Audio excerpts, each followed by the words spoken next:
happy to do it. So Cynthia is a grandmother at River School, and her daughter, Rebecca, or Becky, depending on how you call her, is an employee of our school. And her two little grandchildren are in kindergarten and first grade. And we are happy to have you here, both for your skill set, your experience, and because you're a community member yourself. Welcome.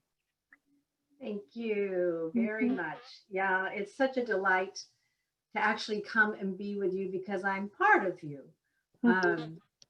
You know, it's a topic that's near and dear to my heart, and I've been being asked to share it. Last place was in Great Britain with a whole slew of Steiner early childhood teachers. So now to just be with our Golden Valley family is a real treat. But I will tell you, it was interesting this morning. I woke up and I sat down to breakfast. My husband had fixed, and I realized I was nervous about tonight. And I thought, how silly can that be? How can you be nervous when you're just going to be with these wonderful Golden Valley people? And, you know, in the midst of all that's going on, I asked myself this question: why are you asked all over the place to talk about resiliency? And I really thought about that. And then I'll have to show you something. This is a little thing that my grandchildren love when they come to my house. These two little fairy folk. And if you watch, you'll see them, how the flame heats up this arm here and they teeter-totter. So I was sitting there watching them while I was eating my breakfast, and you know, they just went back and forth and back and forth, and then the flame got really tiny. And I said to my husband, well, I think they're probably going to be done now. They just kept on going, and they kept on going, and they kept on going. And actually the flame at a certain moment got a little bit bigger again. So, you know, the physics of it all, I won't try to explain, but the message to me seemed really clear. The little fairy folk and the little flame answered my question. And it's that even when our flame feels diminished, even when it seems to be about to go out, we're still here. And that, my friends, is resiliency. We're all still here.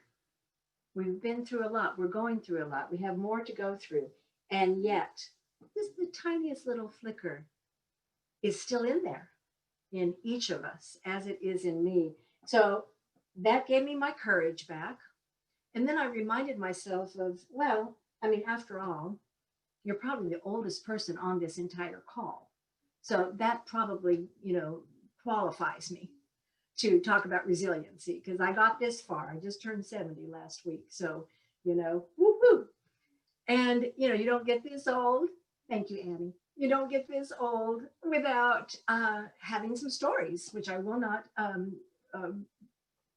fill you with all those stories. But you learn in time, don't you, that, wow, we're on the other side of that. We got through that. I got through that. I climbed that mountain I never thought I could. And so tonight, I want to look a little bit at different aspects, if you will, of resiliency. And there's a ton more. My greatest hope is that when we get finished at the end of the evening, you'll be able to say, well, she didn't think of this, and you'll send me a text and I'll add that to the list of all these R's that build up resiliency. But I think I'm probably going to let these little fellows rest right now, my little fairy folk. Thank you. And I apologize ahead of time, but I'm going to sing a song for you. And this is a song that I actually learned during one of those times, resiliency building time, because it was when my husband and I were at a Steiner-based hospital, an anthroposophical hospital in Michigan. This was after he had fallen prey to dual paralytic illnesses, West Nile virus and then Guillain-Barré syndrome. And with about a year after that happened, we were gifted the possibility to go spend 2 weeks at this hospital. And what we did every morning there, beautiful hospital, you couldn't hardly even call it a hospital, but every morning we sang. And that's where I learned this song. And those of you who know Anna Rainville may know this song too. And it goes, I'm not going to make you sing, so just relax. Here's how it goes. I have the words up here. And if you do know it, sing with me. I won't be able to hear you, but in these times, in these uncertain times, I will remain open to the miracle that is each moment. One more time.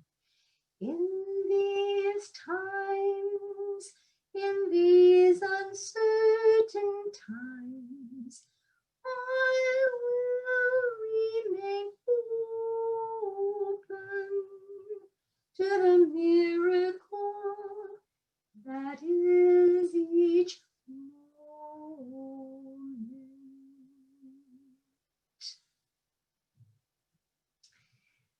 One thing that I love about the Golden Valley schools is that you have given value to the Virtues Project.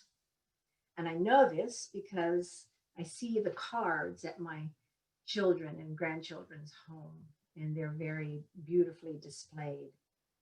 So the Virtues Project, I feel, opens us to the moment, and it opens us to one another. And that is so essential right now, if ever it was. So I'd like to do just a couple of little exercises with you, and some of you will just totally be into it, and others will be like, well, let's just wait and see, okay? So after that, then we'll get on with the content of the evening. So now, you do have to sing. And it's a song everybody knows, and nobody's going to hear you. And it's from your childhood. And there's a little thing we're going to do with it. And the song is Row, Row, Row Your Boat. And I can't see all of you, or else I'd have you hold your hands and show me that you know it, but I know you know it. So let's just start right in, and we'll do a little bit of movement with it. And it goes like this.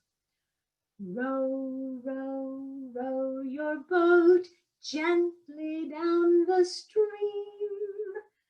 Merrily, merrily, merrily, merrily, life is but a dream. Again, row, row, row your boat gently down the stream.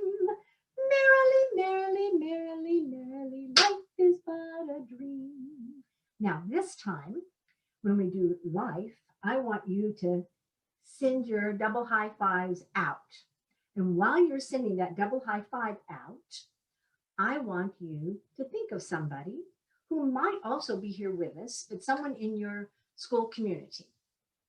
And so let's do that. I get to receive them all, but I'll hold them for you. But you think of someone in your beloved community there that you're double high fiving while we do this. Last time. Row, row, row your boat gently down the stream. Merrily, merrily, merrily, merrily, life is but a dream. Now, your homework assignment is this. The next time you see that person that you virtually double high-fived just now, I want you to give them the real thing at whatever level you're comfortable. And you can tell them you were my person on the call. So the thing about it is this: we need touch.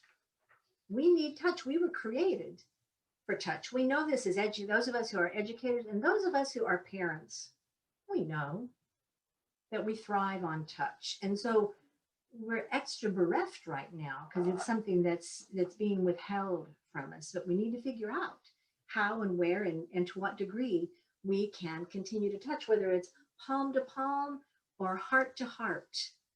And we've been surprised. I know some of our dear teachers have been surprised at the level of heart they're managing to send right through this screen. How does that happen? It's not something that we want to necessarily adjust to in a permanent way, but we can be thankful, we can be grateful that we have that much heart within us, that much spirit within us, that we are still reaching our children in what we must make sure is a limited time that we have to do it this way. But kudos, we're learning to channel our inner Mr. Rogers, the one human being on the whole, who was once on the whole planet, that I actually experienced the transcendence of his humanity when he reached out to the children through a screen. It's not impossible. And I want to take a moment to honor any teachers who are on this call tonight and thank you for your resiliency, your tenacity, your care, your love, your concern, and your delight when you get to be back with those precious children. I'm cheering for you.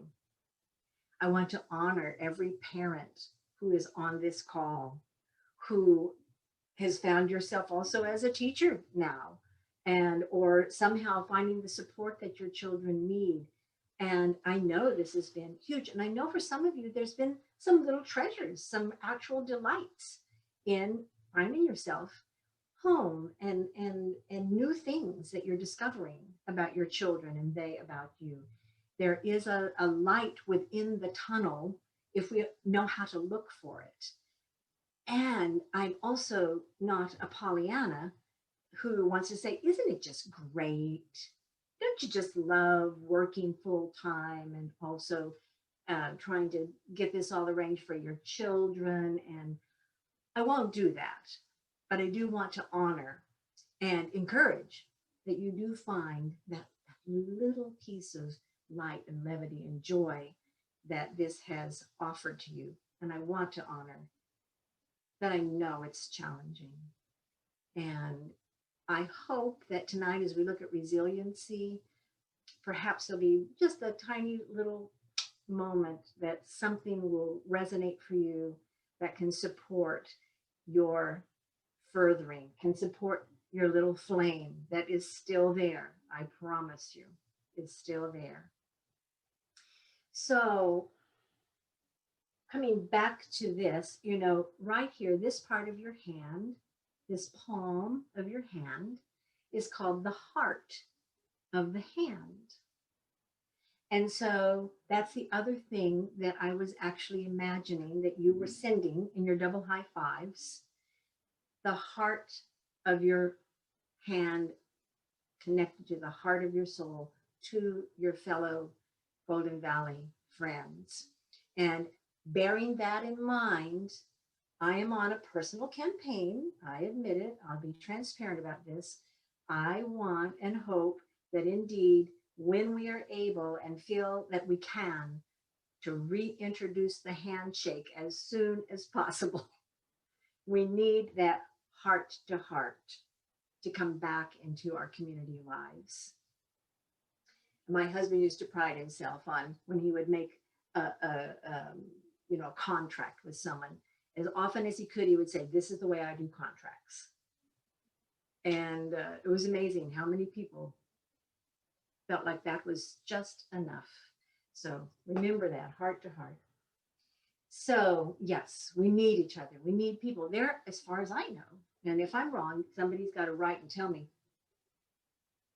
I don't think there's a single creation myth out there where the great creator said, I will make a single individual being and expect them to thrive. Always others followed. always there was the creation, the growth of the humanity, the mythological beings. Always there was community. That goes as far back as creation. And so you might ask, well, what does any of this have to do with resiliency? Well, you'll see when we start working on our list here that at the foundation of that is relationship.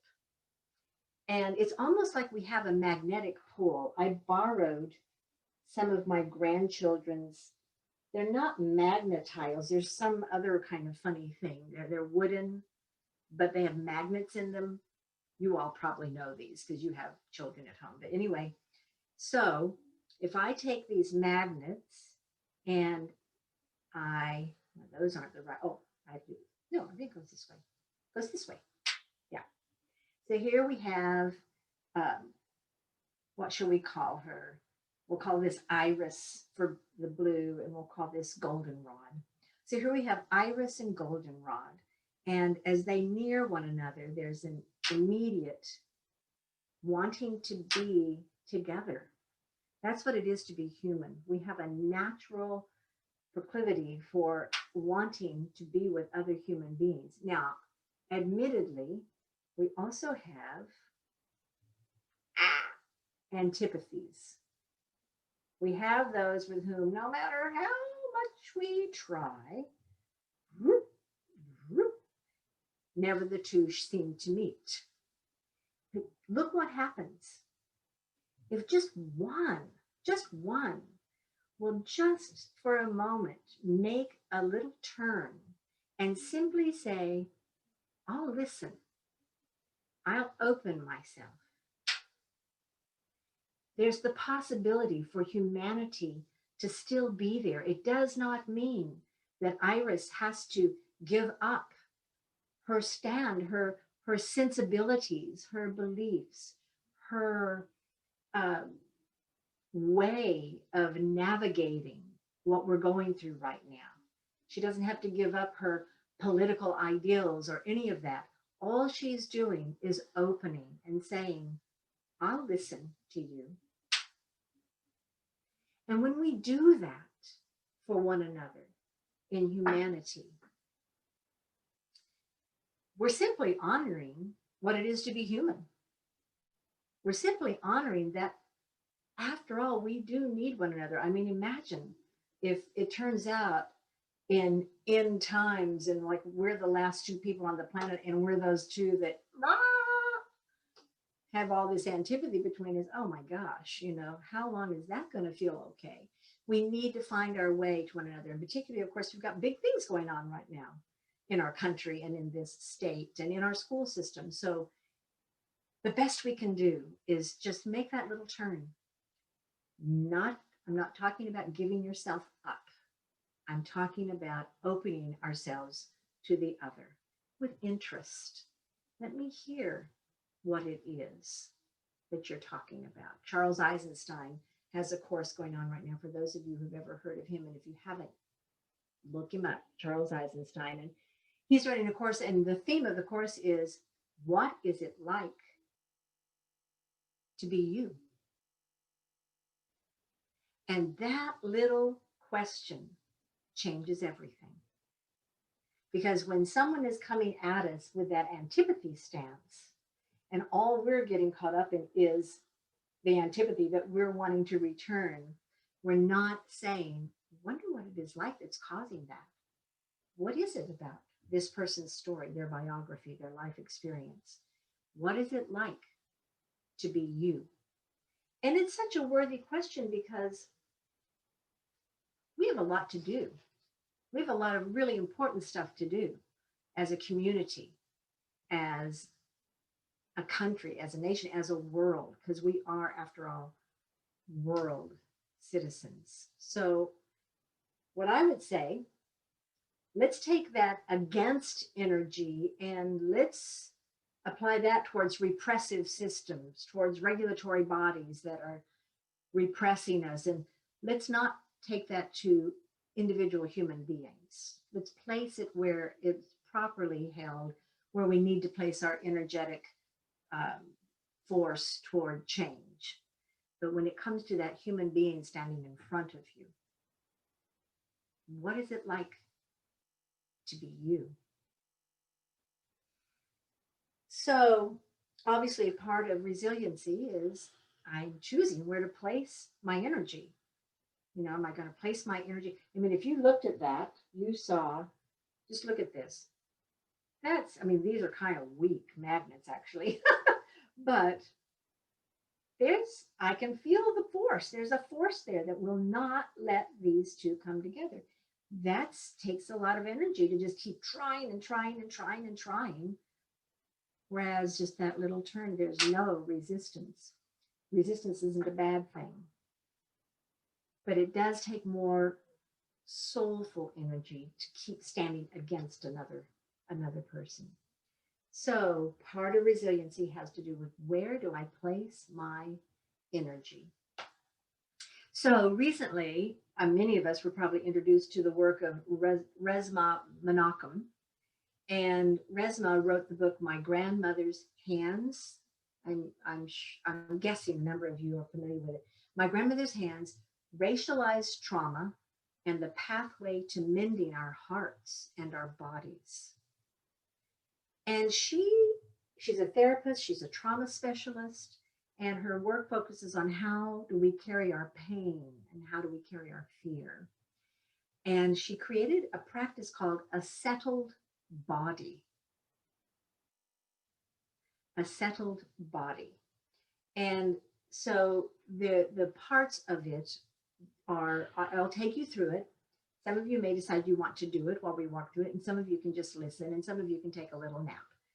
But she offers this, and it's called Breathe, Ground, and Resource. Breathe, ground, and resource. And it can be done sitting down or lying down or standing up with your eyes open or your eyes closed. And the first thing we do is we take a few deep breaths.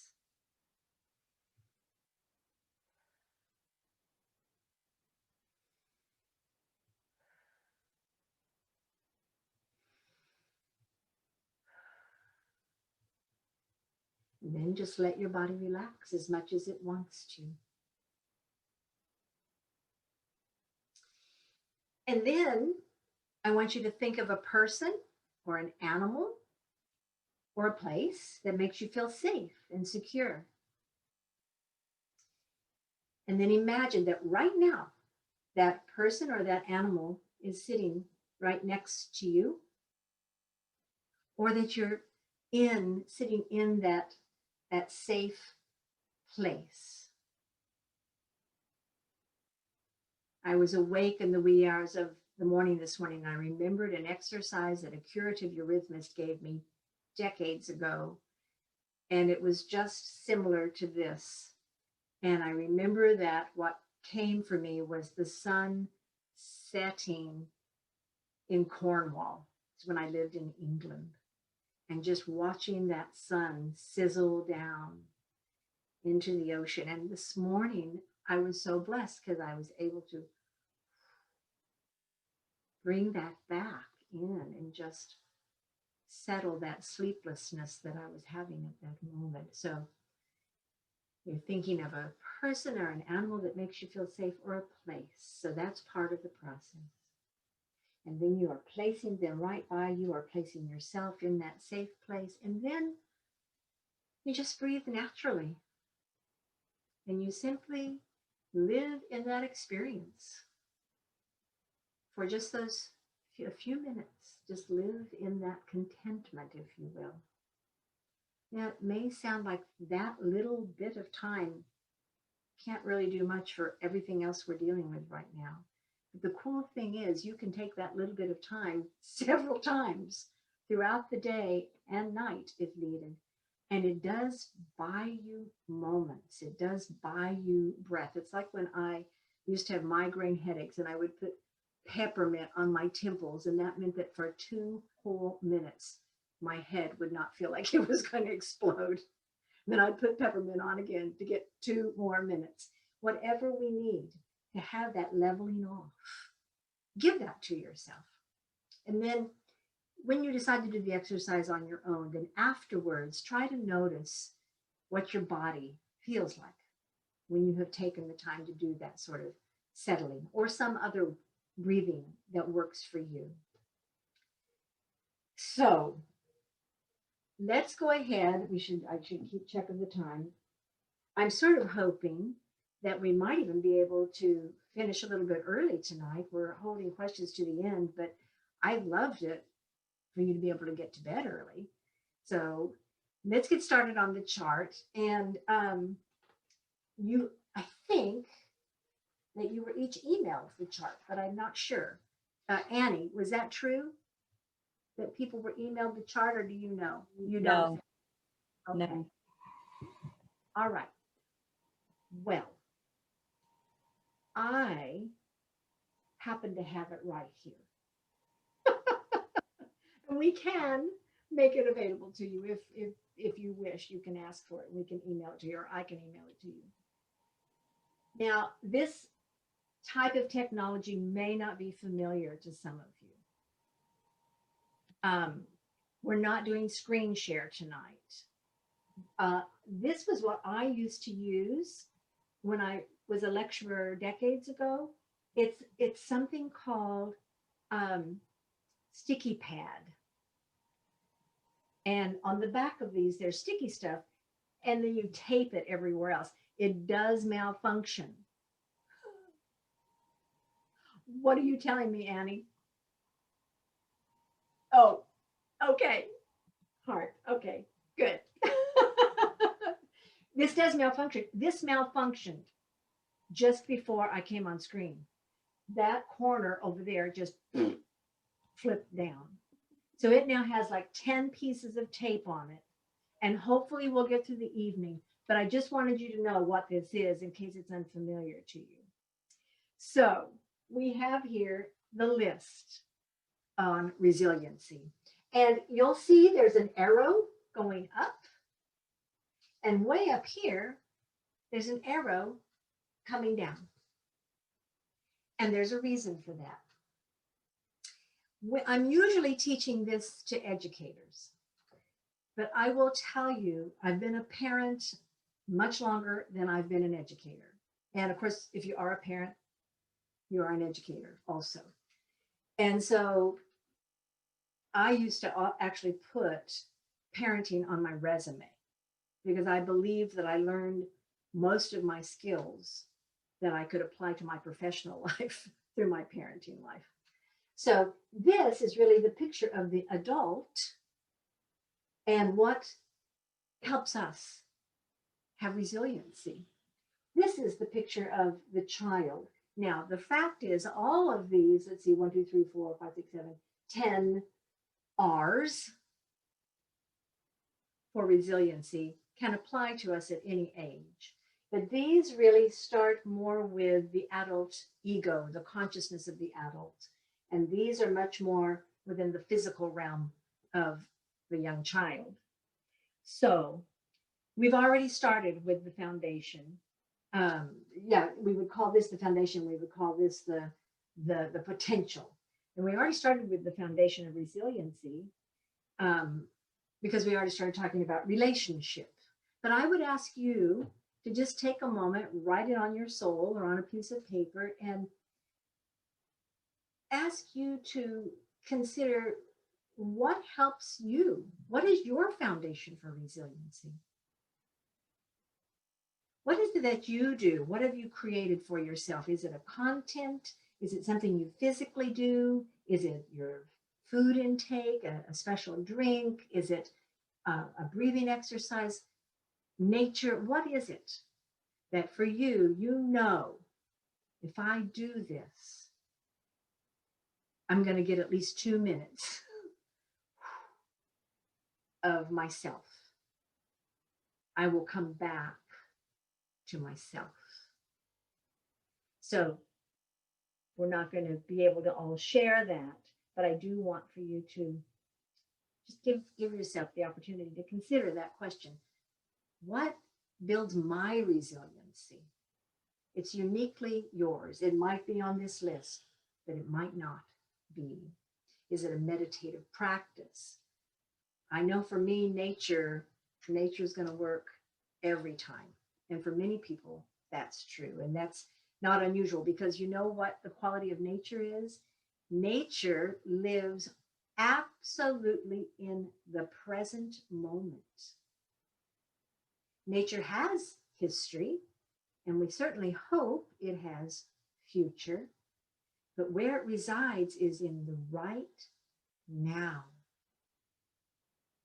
And when we go into a nature space, we feel that presence.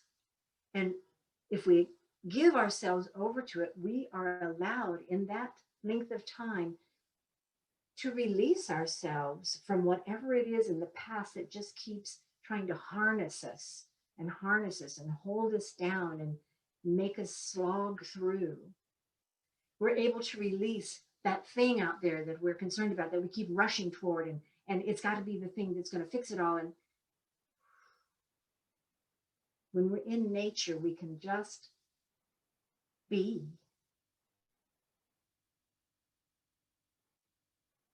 And it provides so many new and different kinds of experiences. I have to say, there's part of me that's so thrilled that right now across the nation and across the world, frankly, so many young children are outside right now.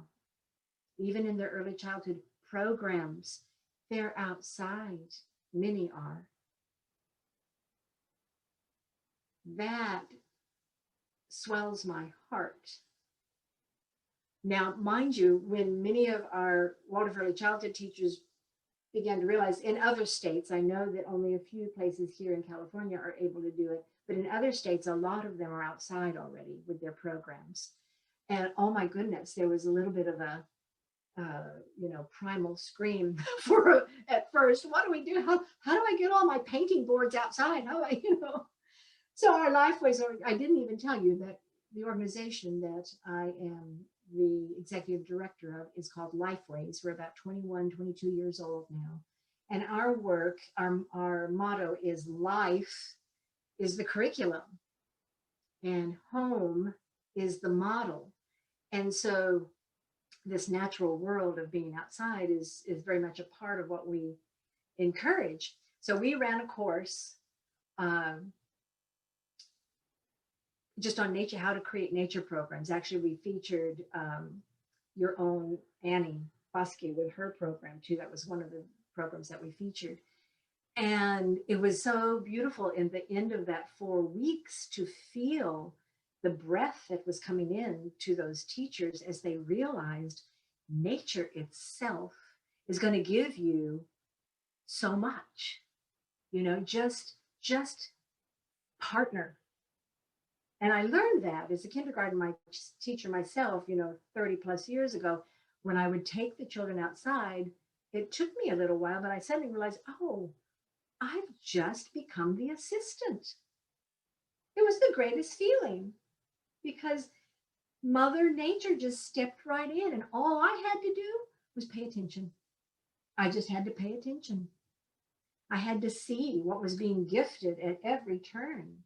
A beautifully orb woven spider's web, a little creek we could traverse, crazy colored mushrooms that we knew we couldn't eat, but we could certainly wonder at, and on and on and on, little trees that we could climb safely. And so once I realized that, I realized I'm the assistant. And that's the way it can be for us when we go into nature as an elixir, is just let nature take your hand, take your heart, and let it be. Now I'm talking Beatles talk, I realize, but it wouldn't be the first time. So, relationships. People need people. Even if we live alone, we can find our way to our communities and do what we can, because the most meaningful thing of being human, and as far as I understand it, the only reason really to embody, as a spiritual being, to decide I'm going to come do this human thing. I mean, what were we thinking? Gee whiz, this is rather laborious at times. However, this is where I can really meet you. This is where we can really create together in a certain very meaningful, practical, material way, you can even say. So to decide to embody is basically because our calling is to serve one another.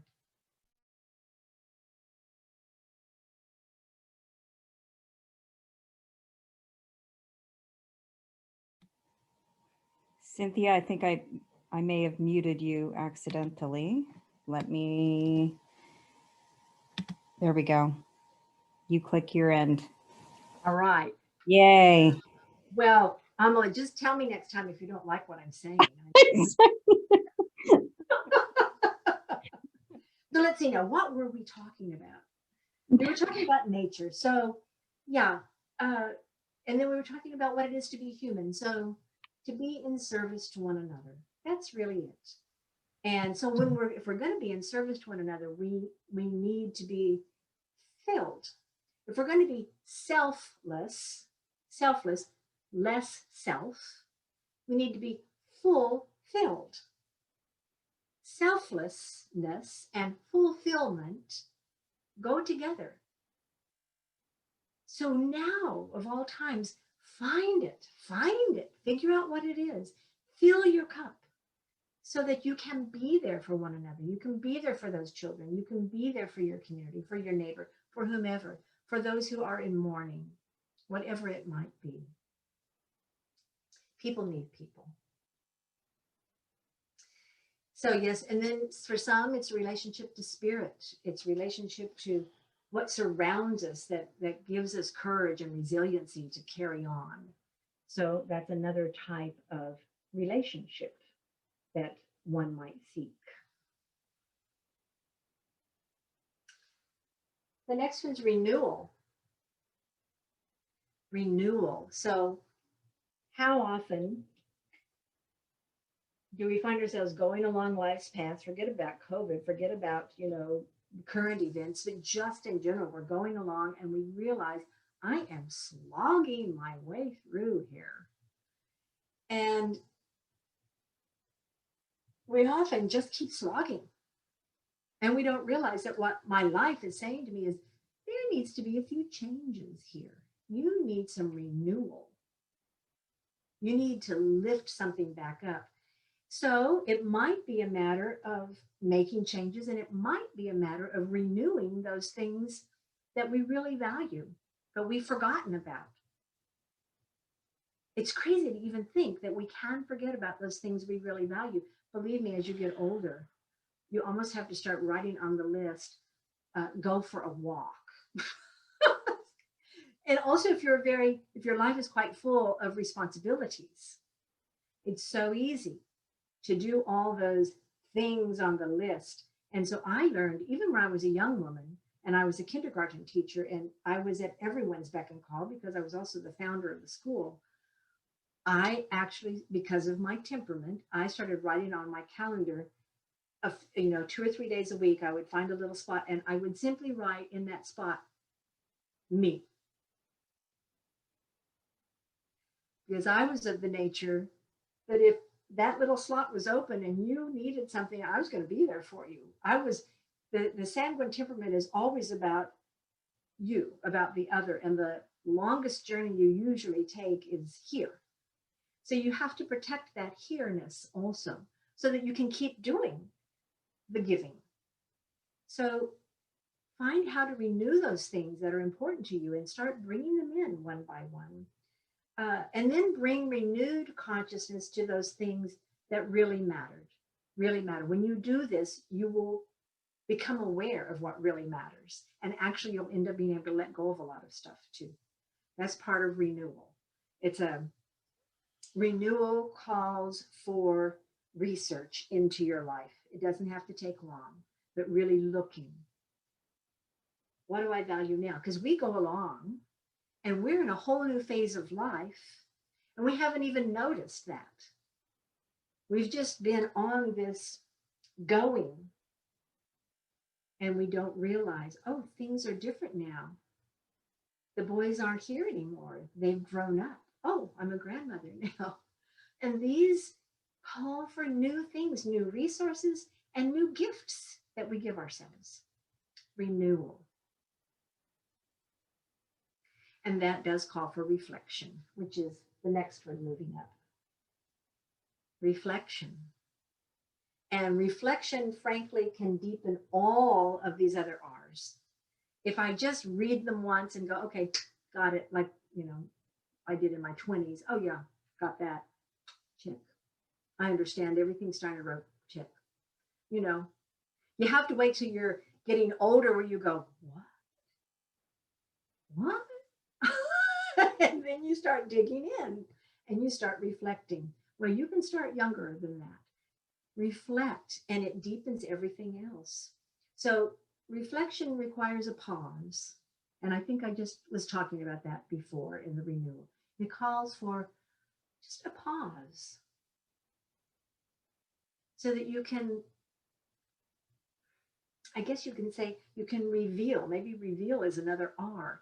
You can reveal to yourself, what is this weight? And don't let it just be, well, it's COVID, you idiot.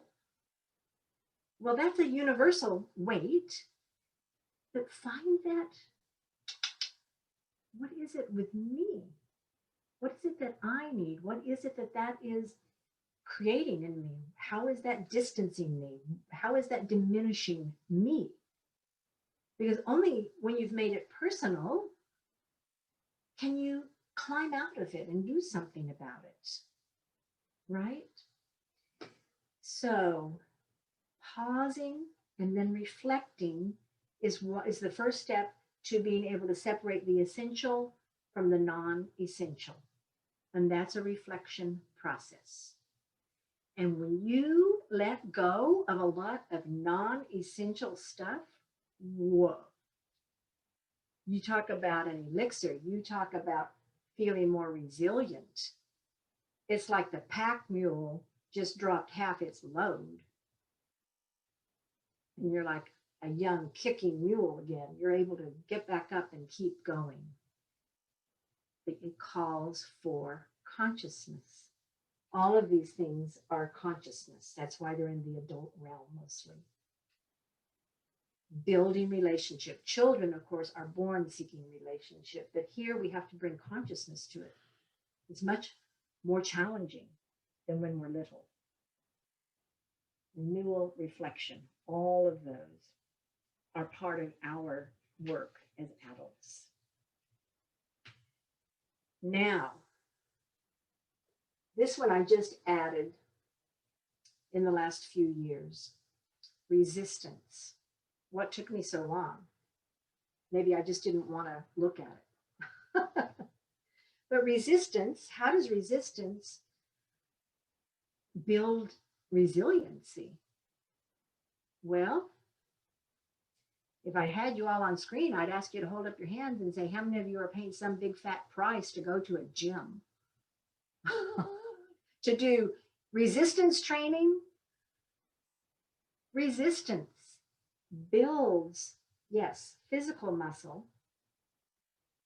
Well, it hasn't done much for me, but I'm being very protective of this right now because this is my grandmother's extra arm that my grandchildren adore. So I've decided to try not to turn that into muscle. So I'm okay. Anyway, so but resistance. So it's not all, resistance isn't always something we create. Believe me, the world is very accommodating in offering us resistance to whatever we try to do. Just decide that you're going to become a better person and you're going to drop this habit and you're not going to say this word anymore and you're not going to do this and you're not going to do that. Where are you by 3 o'clock that afternoon? You've probably done every one of those things. When we set ourselves to improve, to do better, to grow, to change, there are other forces that are very interested in us just staying the way we are. Not every energetic force in the world is interested in our furthering, interested in our well-being.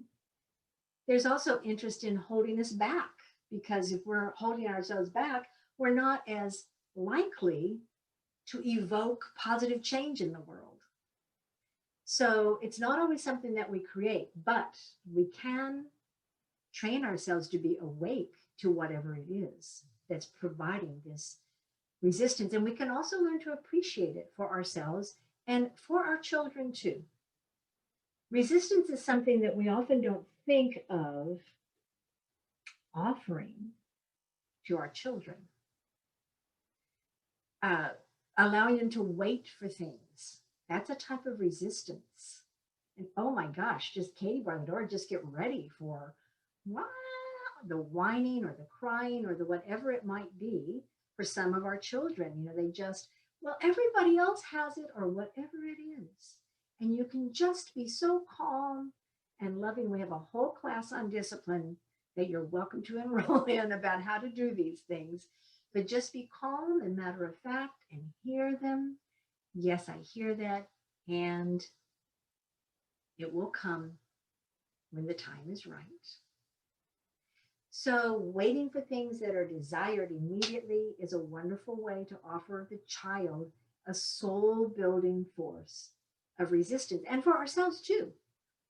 Just sit that chocolate bar right there for at least half an hour before you take a bite. We even train our dogs this way, don't we? We train them not to grab the bone. We put them, I mean, I always feel like that's kind of cruel, but we put it there and then we say, no, no. And then when we say yes, of course, well, it's resistance training. Also, there's physical experiences that offer us resistance and offer the children resistance. Climbing a hill, sloshing through ankle or knee deep water, helping to lift heavy things, ourselves and our children. All of these things, you can think of a million things that offer the physical resistance. And then remain clear and firm in our decisions, the decisions I make for myself. If you have to, write them down, particularly when you're trying to create change in your habit life. What we mostly don't understand is that habits, it's almost as if they form a skin around themselves, that they do have a quality of form. Habits form forces. You might call them soul forces, however, whatever name you want to put around it. And so when we decide to change a habit, it squeaks and squalls far beyond anything you'll ever hear from your children. You might not hear it, but you'll feel it, the resistance to changing a habit, particularly if it's a physical habit. And when that happens, then you know you're on to something. You know, there's a cartoon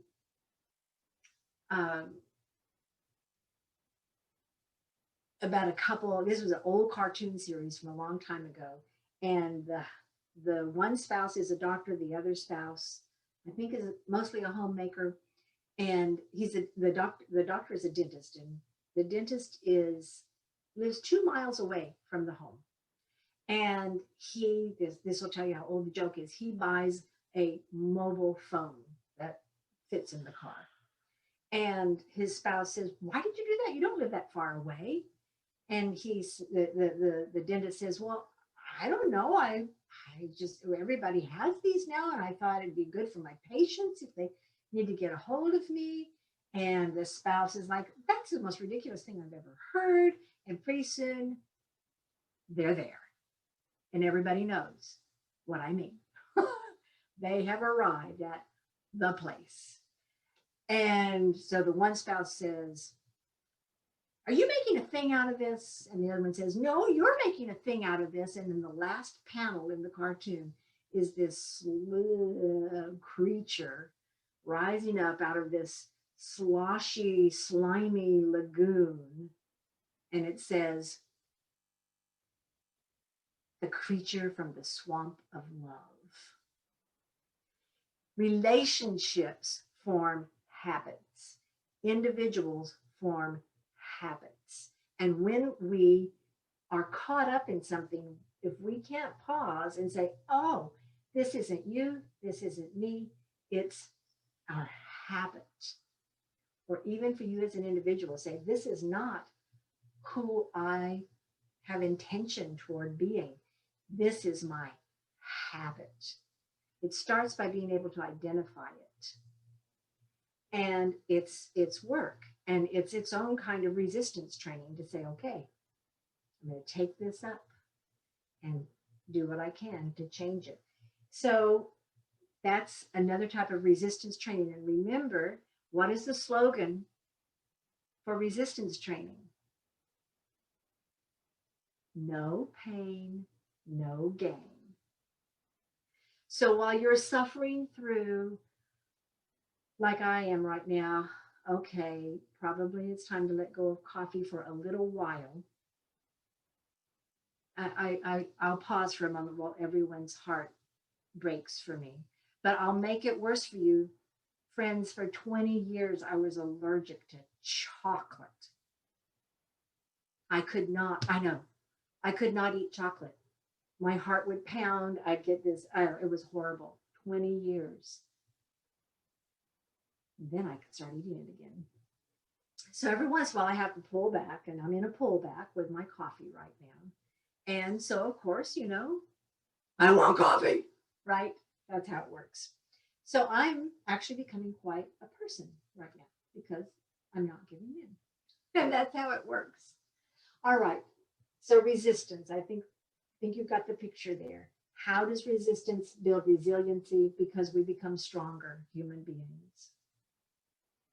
Now we're going to move in the ones that when we start moving down, we're intersecting now with more the world of what feeds and builds the child.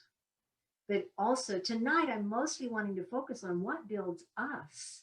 And I'll tell you why, because what builds us is what our children can draw from.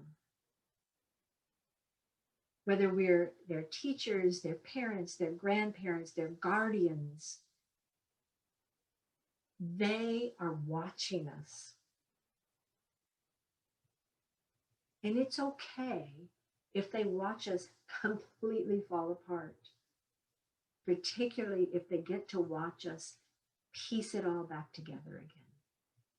That is the human condition. And for a child to see an adult lose it and sew it back together again is a picture of resiliency that will serve them their whole life. I'm not inviting everybody here to fall apart, but I'm saying don't beat yourself up if you do. Just pick yourself up and dust yourself off and truly start all over again. And that child will receive tremendous gifts from that, as will you. So let's look now at ritual, reverence, and respect. Rituals, reverence, respect.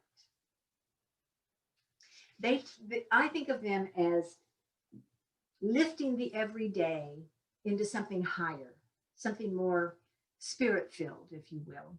So I think of rituals as a lifted version of routines, which we'll come to in a minute. So routines are basically, things that need to be done, but when we form rituals around them, they're lifted. We might put a little song around a routine that we do, or maybe we just add a little color. We put a flower on the table, or a candle, or we invite a couple of little fairies to come live with us, or whatever it might be. But ritual is a lifting of the normal, that's one of the things that ritual is, lifting of routines. And it doesn't need to break the bank or involve a lot of effort. It can, especially, I must tell you, it's often the smallest thing. It's the rose quartz that you just place on your table because when you look at it, you feel better. Or you hold it in your hand because you know that rose quartz has properties that are soothing. Small things can lift things from routine to ritual. They evoke a sense of reverence, joy, and quiet anticipation. So celebrations are particularly a part of ritual.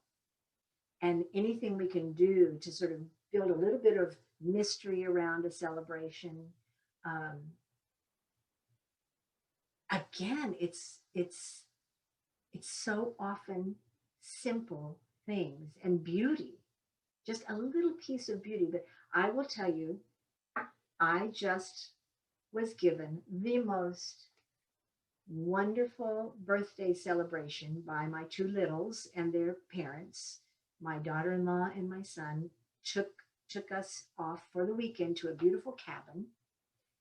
And we just had this rich, amazing weekend just being together in this log cabin, discovering all these things that were there that were just, it seemed like around every little corner there was a little mystery discovery, and the children were just in pure heaven the whole 3 days of all the stuff we were discovering inside and outside. But one of the things that they did for me, and there's a backstory to this, they all learned as a family of four, from the 4-year-olds to the 44-year-olds, how to sing a Beatles song for Grandma. Just so happens that Norwegian Wood is one of my favorite songs.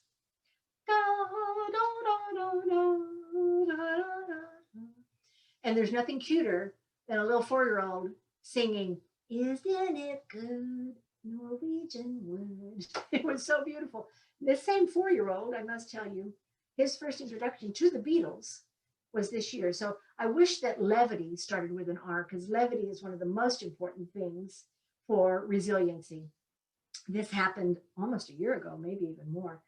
And we were riding along, and a Beatles song, the radio had been left on, a Beatles song came on, and our little one was curious about this song. And oh, I know, because my husband was going to turn it off. And I said, "Oh, I know we don't usually play the radio with the children in the car, but you know, it's the Beatles." And my little 4-year-old goes, "Beatles? What do you mean, Beatles?" And he was just astonished that I was talking about Beatles singing on the radio. And as soon as we got to his house, he jumped out of the car, ran into the house, and said, "Mommy, there are Beatles singing on Abby and Bob's radio, Beatles." And then he got to his other grandparents, and everywhere, I think for that next week, he was all about the Beatles. And so it just a year later, when he is singing a Beatles song for Grandma, my heart just burst into pieces. And it was quite beautiful, part of the ritual, the celebration. So rituals can be from the littlest thing to a grand plan, but they lift us, and we need them. That's why we really need to pay attention to festivals and celebrations. And we can pay attention to them if we allow ourselves not to make them, turn them into burdens. Instead, lift them into pleasure and delight by little things, rituals. So reverence. Reverence is a quality. And reverence is a quality that can be expressed in all of these R's. Everything can have reverence woven into it. It's an inner gesture, love, gratitude, and especially wonder and awe. That's something we want to watch out for as our children are beginning to, they're in a chapter of their lives right now where they're being pulled into more and more screen experiences. And that's why, again, I bow to teachers who are able, within a screen experience, to bring through that wonder and awe, and to give little simple assignments that take them off the screen completely and take them into the world of discovery, perhaps out in nature, in their own backyard, in their bedroom, wherever it might be. Because one of the things at risk right now is exactly that, awe and wonder. And if we lose that, we've lost a big piece of what it is to be human and to be open to what the world brings to us. So find whatever we can and find the antidote to it. If they do have to have screen time, I used to teach my parents, or conversation with the parents when I was a kindergarten teacher. I felt like I was their mom and I was their children's grandmother. And we had the most wonderful relationships, and they would ask for support in their parenting, particularly with screen time. And I said, well, what I've discovered through watching your children is that if they do have screen time, they need to have twice as much nature. And so just bear that simple formula in mind as you're working with your fellow parents and the teachers, and see how can you craft that possibility for the children. So it's a gesture. Reverence is a gesture. It's also an acknowledgement that life is a gift. The blessedness of life calls for a certain pause. It calls for awe, wonder, reverence, and gratitude. This is, again, brings us all the way back to those wonderful virtues that your school community shares with one another. So gratitude for the blessedness of life is a type of reverence. And then, the activities and the things, just the stuffness that we do in life, the things that inhabit our daily, our weekly, and our seasonal experiences. How do we weave just an appreciation? Let's change it from reverence to appreciation. How do I weave appreciation into the tires on my car? Oh my gosh, I was doing a conference many, many years ago, and I was one of several keynote speakers, and I was doing it for a friend, and I just, silly me, assumed I wouldn't be paid, which is kind of a silly assumption I do a lot, because it's not why I'm in the work, right? But a check came, and she paid me the same thing that she paid every other keynote speaker, and she paid me for my workshops, and it was like, whoa. And that check exactly bought a new set of tires for my car and a cute little red lawnmower that I named Little Red. And I will tell you, till the day we had to move, when my husband was so ill and we moved out here to California, that was the best kept little lawnmower you ever have seen. Because first of all, she was my muse. When I mowed, that's when it all started happening. And when I finished mowing, she got completely cleaned down, swept, underbelly, top, everything. And in a way, this may sound silly, but it was sort of my expression of gratitude, of, you might call it reverence, for this partnering that this little machine did with me. So reverence just in the mundane things of our lives. We can weave some little thing in like that. And that leads right to respect. Right here, this next one, the bottom one, respect, because although respect is an inner gesture, it also shows up in how we handle material things. Don't think that children aren't watching us, even our teenagers, when we finish, sweeping or something, and we go put something back in the broom closet and we just throw it in, or which we do sometimes, I admit we do. But if we can start to create a habit around how we care for the physical matter in our lives, it's not nothing. It has its own form and force and life within it.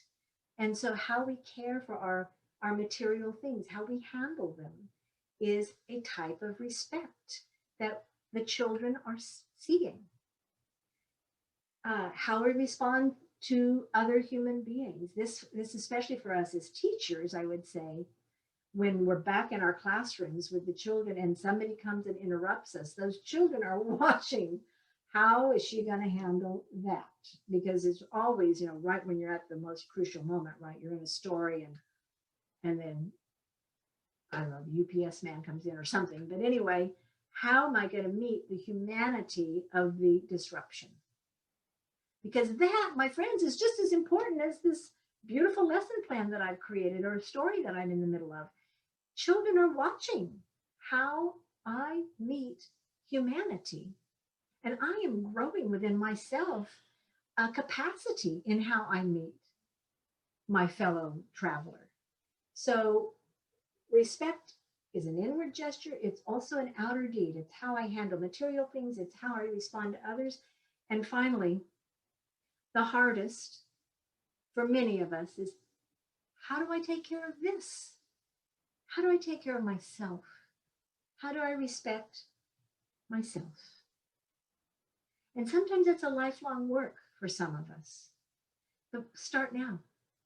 Figure it out now. Now's a good time to start figuring it out.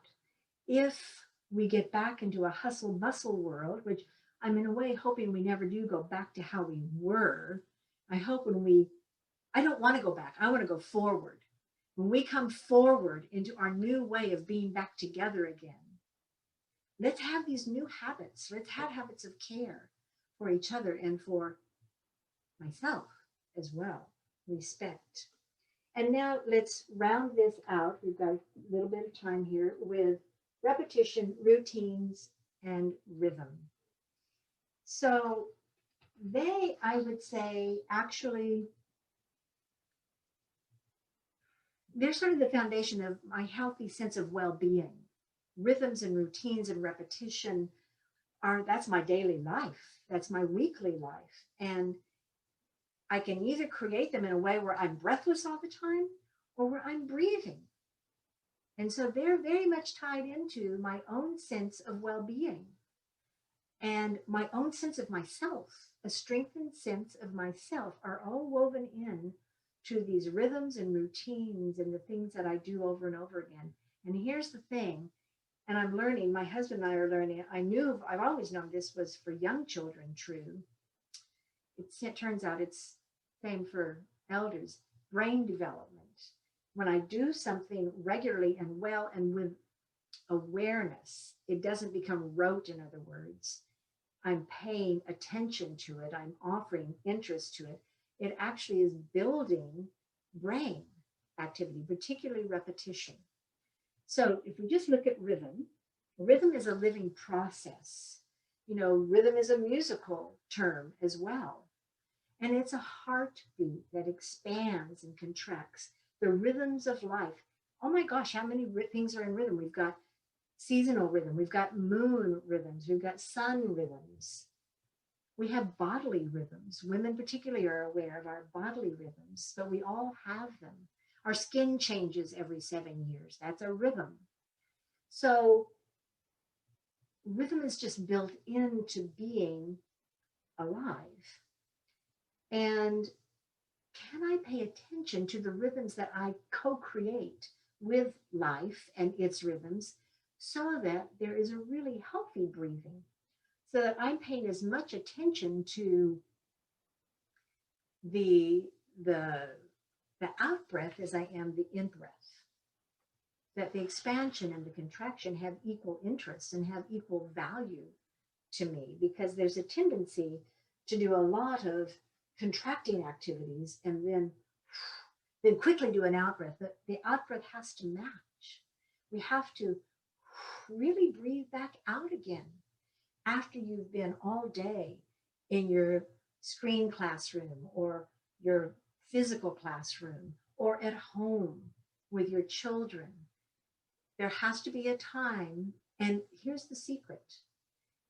It seems as if the reason we don't do it is because we feel like it has to be a big piece of time.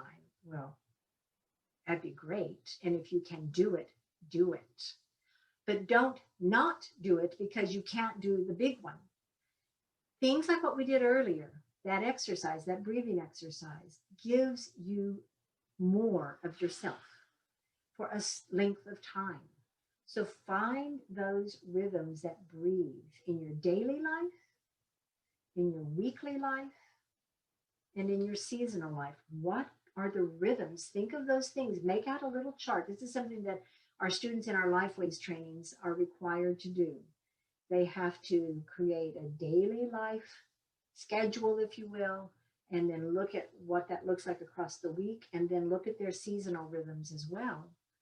And then change them as the seasons change. Keep up with it, because sometimes the reason things aren't working is because this beautiful rhythm that you created, 6, 8, 10 months ago is no longer the rhythm that applies to the time you're living right now. So create these things for yourselves and then go back and reflect on them and see what needs to be changed. It sounds like work, but oh my gosh, it's so much more work when we're slogging because we haven't taken the time to lift it back up and look at it and figure out what helps this rhythm be more. Now, believe me, one reason why this morning I was sitting at breakfast looking at my fairy friends and saying, what makes you think you can talk about this? Is because I'm struggling with this stuff too, you guys. This is a lifelong work. And I think the reason I get to talk about it is because I've struggled longer than you have. So I know what it's like. And I also know what it's like when you arrive at something, even if it's momentary, it's worth it. So let's quickly look at routines then. And I feel like routines are the substance that the rhythms are filled with. Routines are the things we need to do. And then when we put them into rhythm, we lift them out of routine into something that breathes. Routine lends itself to clock time. We've got to get the breakfast done. We've got to get this done. We've got to get the dishes washed. We've got to get the beds made. We've got to We've got to get to school. I have to get my chalkboard all ready. Routines, things we have to get done. Rhythm is when we look at it as a whole and create breath around those things. We put them in groupings. This grouping will do. And then we're going to breathe and then do this. So that our life has these interchanging bodies of activity that have breath woven into them and in between them. So routines are like chosen activities and necessary activities, and rhythm helps them breathe. And then repetition. Repetition are those little things that support routines and rhythm. So, if you like to bring content to your mealtime, a little verse that you say, and it's the same thing every time. And I just want to say real quickly, don't stop doing that when you retire or in the summer when you're not with your children anymore, or when your children grow and leave your home. I was visiting a fellow kindergarten teacher several years ago in her home, and I always knew whenever we sat down, we were going to have a beautiful table laid, just she and I. She lived by herself, but her program was in the downstairs of her home. And I knew when I was downstairs with the children, there was also going to be these lovely things. There was going to be a little bit of flowers on the table, a nice little placemat, maybe a candle.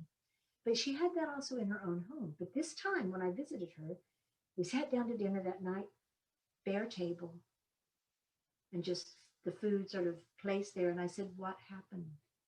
She said, what do you mean? And I said, where's my placemat? Where's my napkin?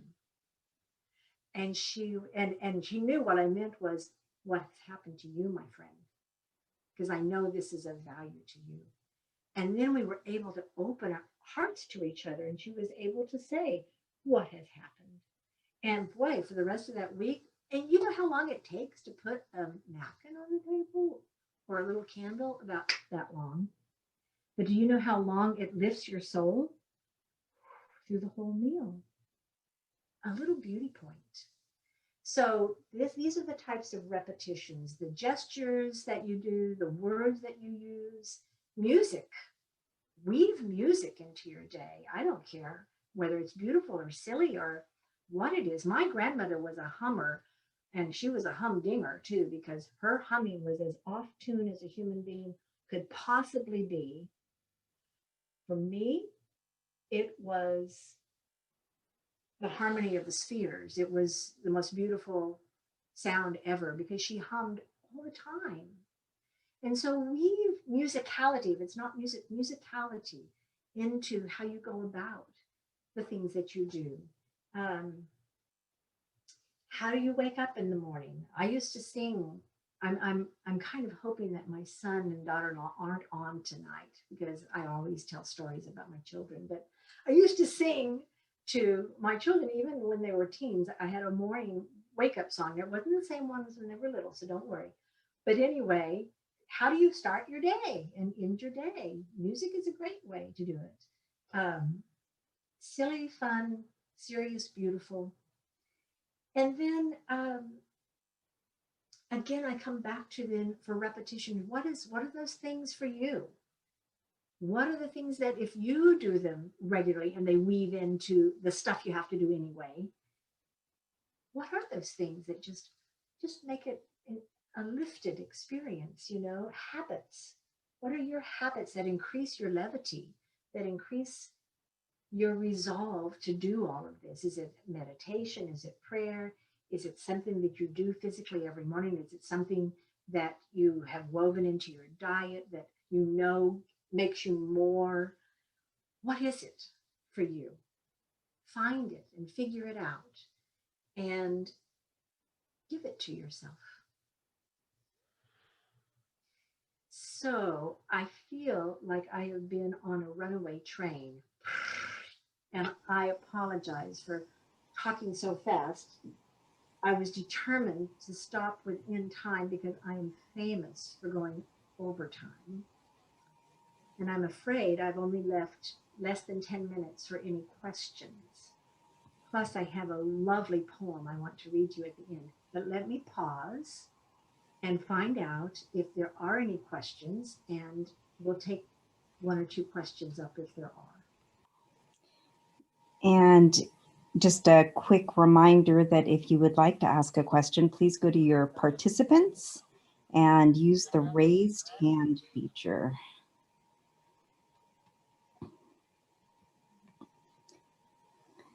And I would be fine to stay on a little bit longer if we have a few questions, though we have no takers yet. So. That's all right. Some speakers say there weren't any questions. I guess it just wasn't interesting. And other speakers say, I did such a good job, they didn't have any questions. I just say, it's getting late. We're tired. But yes, if someone... We have a question. We have a question from Annie. Oh, there you are, my girl. Can you unmute? I'm there, yes. Okay, so I don't have a question. I just want to say on behalf of our community, thank you for taking the time to be with us. I feel really nurtured hearing your words, and you've given us so many reminders of what is needed right now. So thank you, Cynthia. You are so welcome. Right back at you.